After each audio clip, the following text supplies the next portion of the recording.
Welcome, students, to the first chapter of history, The Rise of Nationalism in Europe.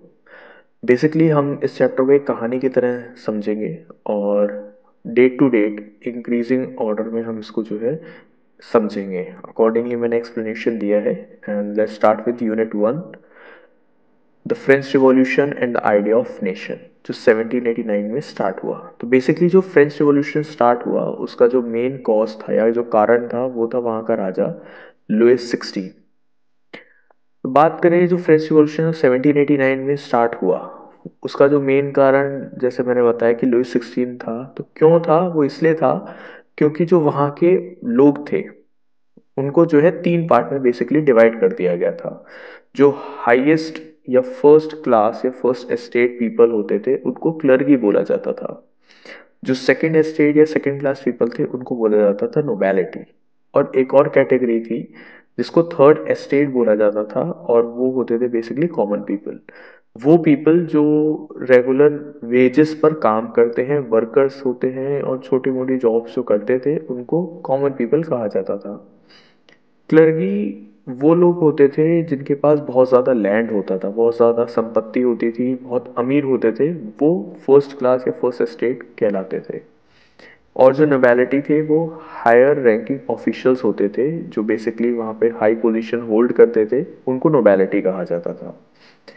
Basically जो third estate के लोग थे उन पर हाई टैक्स पे करने की वहाँ पे रूल था, जिसकी वजह से उनको हाई टैक्स पे करना पड़ता था और जो उनको वेजेस मिलती थी वो बहुत कम होती थी।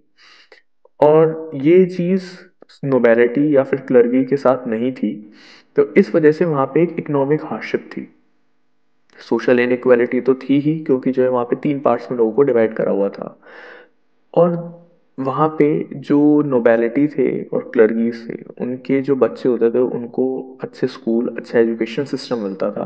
बट जो थर्ड एस्टेट या कॉमन पीपल होते थे उनको जो है कुछ ज़्यादा उनके बच्चे जो है अच्छे एजुकेशन सिस्टम, कोई फैसिलिटीज उनके लिए प्रोवाइड नहीं थी।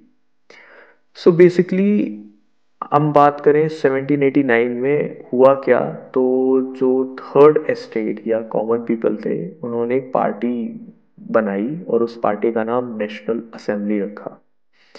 और जो स्टॉर्मिंग ऑफ बेस्टाइल, बेसिकली जो 14 जुलाई 1789 कंसिडर करा जाता है, उसमें जो है रिवॉल्यूशन स्टार्ट हुआ।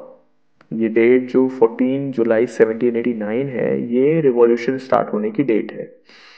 तो उनका जो मेन उद्देश्य था या उन्होंने जो पार्टी जो नेशनल असेंबली बनाई थी उसका मेन मोटो यही था कि उनको एक नए संविधान की स्थापना करनी है और ये जो फ्रेंच साम्राज्य है, जो लुइस 16 का साम्राज्य है, इसको खत्म करना है। जो पुरानी पॉलिसीज चलती आ रही हैं उनको खत्म करना है और एक नई कंट्री या एक नया संविधान, एक नया देश जो है उन्हें बनाना है। इसी को ध्यान में रखते हुए वहां पे एक टेनिस कोर्ट था, वहाँ टेनिस ग्राउंड जो था वहाँ पे वो सब जो है इकट्ठा हुए और उन्होंने एक शपथ ली कि हम जो है इस देश में नए संविधान की स्थापना करेंगे, और उसी को बोला जाता है टेनिस कोर्ट ओथ। बेसिकली 1789 के बाद, उसी दौरान लास्ट के टाइम की बात करें तो वहाँ पे जैकोबिन क्लब भी फॉर्म हुआ। एक पॉलिटिकल ग्रुप था जो स्टार्ट हुआ और उसका जो मेन लीडर था वो था मैक्सिमिलियन रॉबेस्पियर। और उन्होंने जब ये ग्रुप स्टार्ट करा तो उन्होंने उस ग्रुप की स्थापना करते समय ये उद्देश्य रखा कि जो भी ये फ्रेंच मोनार्की है, जो फ्रेंच साम्राज्य है लुई 16 का, वो हमें खत्म करना है। जो भी यहाँ पे इनइक्वालिटीज चली आ रही हैं उसको हमें खत्म करना है। और इसी के चलते 1793 से 1794 पूरे एक साल तक रेन ऑफ टेरर, जो मास एग्जीक्यूशन हुआ था, वो इसी साल में हुआ था।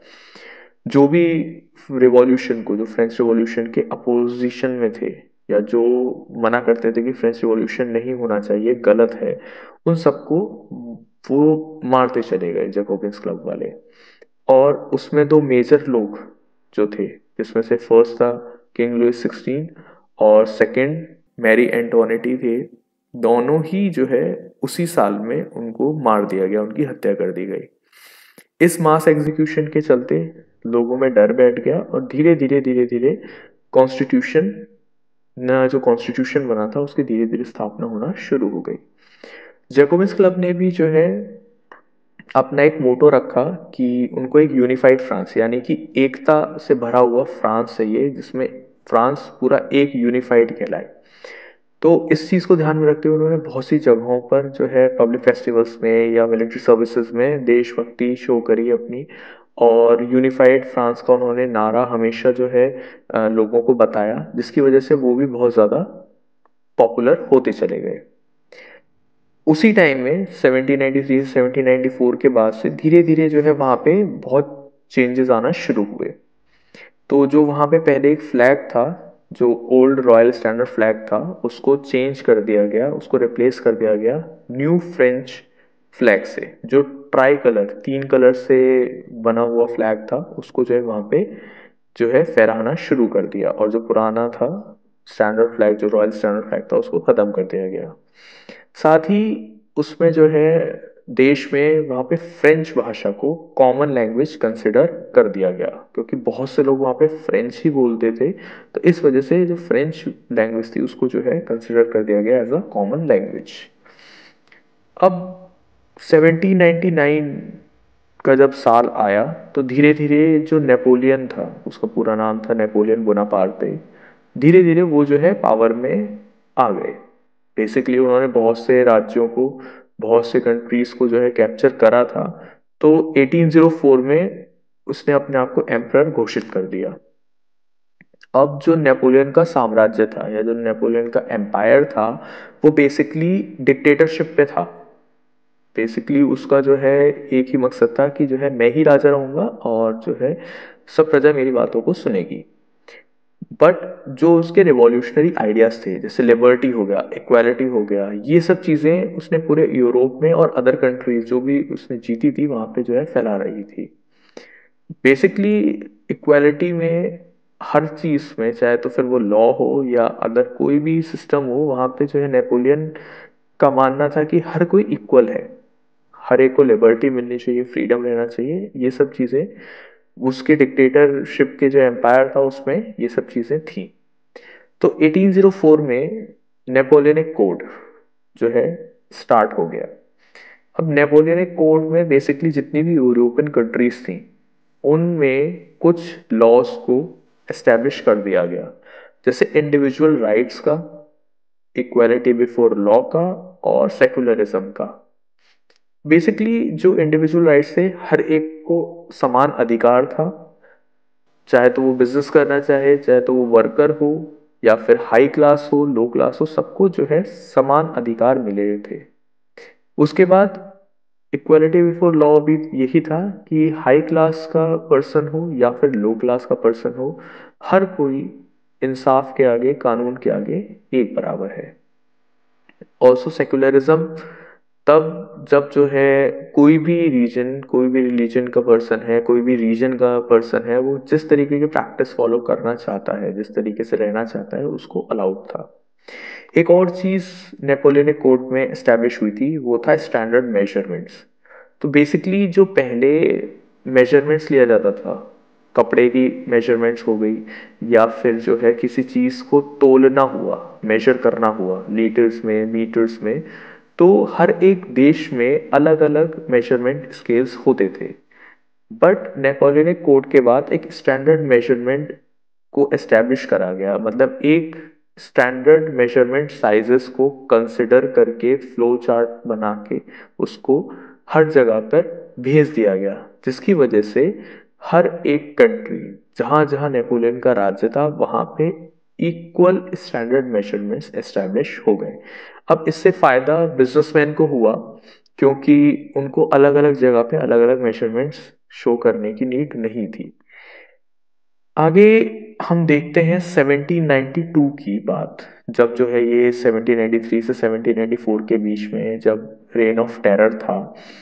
तो जब लुइस 16 को मार दिया गया और मैरी एंटोनेट को मार दिया गया, तो उसके बाद उन लोगों को वहां पे स्वतंत्रता मिल गई, उन्होंने यूनिफाइड फ्रांस को एस्टेब्लिश कर दिया।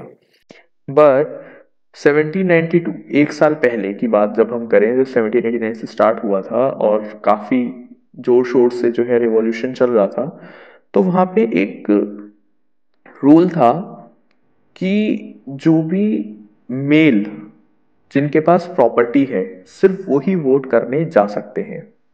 बट जब 1789 में नेशनल असेंबली बनी थी और उसने इन सब लॉज को देखा था तो उन्होंने रीमॉडिफाई करा। तो नेशनल कन्वेंशन ने डिसाइड करा कि जो और मेजर एडल्ट्स हैं, जो भी मेजर एडल्ट्स हैं जिन उनके पास प्रॉपर्टी है या फिर नहीं है, वो जो है एलिजिबल हैं कि वो वोटिंग कर सकते हैं। इससे डेमोक्रेटिक कंट्री का फॉर्मेशन स्टार्ट हो गया, क्योंकि पहले सिर्फ क्लर्क ही होते थे और कुछ नोबैलिटी क्लास पीपल होते थे जिनके पास लैंड होता था, सिर्फ वही जो है वोटिंग करते थे और वो वोट करते थे लुइस 16 के फेवर में। बट जब नेशनल असेंबली ने इसको एक्सटेंड कर दिया और ये कंसिडर कर दिया कि ऑल मेल्स, चाहे फिर उनके पास प्रॉपर्टी हो या फिर नहीं हो, वो सब जो है एलिजिबल हैं वोट करने के लिए, तो इससे एक डेमोक्रेटिक कंट्री का फॉर्मेशन शुरू हो गया। धीरे धीरे नेशनलिज्म जो है हर जगह पे स्टार्ट हो गया और यूनिटी बनना शुरू हो गई, लोग आपस में जो है यूनिफाइड होकर रहने लगे। और धीरे धीरे जो वहाँ पे जो फ्रेंच साम्राज्य था लुइस 16 का, वो धीरे धीरे खत्म होना शुरू हो गया। जितने भी पुराने लॉज थे, रूल्स थे, वो सब खत्म हो गए और न्यू कॉन्स्टिट्यूशन की स्थापना हो गई। सो बेसिकली ये यूनिट वन का एक्सप्लेनेशन है एंड यूनिट टू का एक्सप्लेनेशन आपको जो है नेक्स्ट वीडियो में मिल जाएगा। तो इस वीडियो को आप अच्छे से एक बार समझ लीजिएगा, क्योंकि जितने भी इसमें पॉइंट्स हैं वो काफ़ी हैं आपको जो है समझने के लिए। बाकी एक्सप्लेनेशन आपको समझ आ जाएगा। ऑन स्क्रीन जितने भी आपको पॉइंट्स दिखे हैं वो सफिशिएंट है। कोई भी रेलिवेंट अगर टॉपिक आपको एग्जाम में आता है तो उसको आप इन पॉइंट्स के थ्रू अगर कंप्लीट करते हैं तो सफिशिएंट आपको रहेगा। नेक्स्ट वीडियो आपको यूनिट टू, जो इसी चैप्टर के यूनिट टू है, उसके बारे में आपको मिल जाएगी।